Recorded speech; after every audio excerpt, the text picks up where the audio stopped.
Hello mga kabale, welcome back sa aking mini vlog for today's video.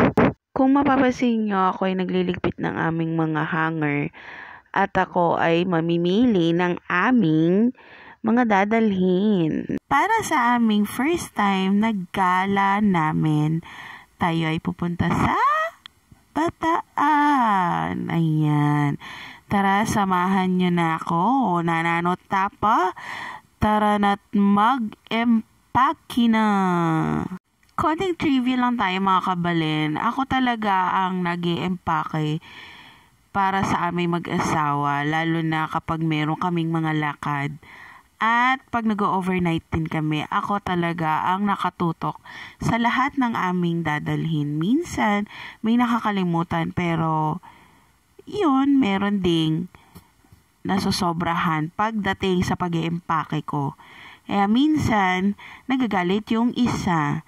Kaya pasensya na kung dito may mga kulang pa ako na dadalhin. Kaya medyo natagalan din akong mag-isip kung ano ang dapat dalhin at wag dapat dalhin. Kasi mga kabalen, mahirap ang sobrang dami tapos hindi naman pala magagamit, hindi ba? Kaya yon, as a misis, kailangan talaga chinecheck ko bawat lahat ng mga detalye na kailangan naming dalhin, lalo na dito sa aming pupuntahan sa Bataan. Kaya napansin din ng asawa ko na ako ay mabagal talaga magtupi at maglagay ng mga kailangan namin sa bag namin. Kasi marami rin akong kailangan na ilagay sa aming mahiwagang bag. O diba? Meanwhile, at dito nga namin ilalagay ang aming mga gamit sa bag na ito. At ito nga ay dito na ako nagtutupi ng aming mga damit na kailangan naming dalhin sa aming bag. O diba?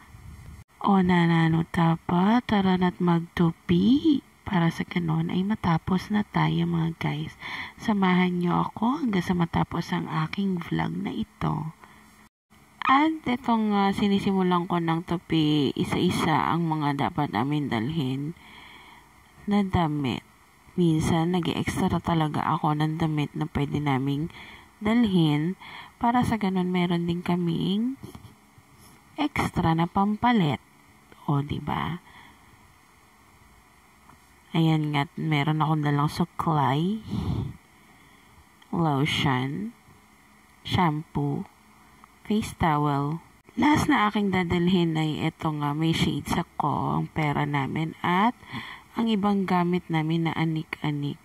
O yan, hanggang dito na lang guys. Bye!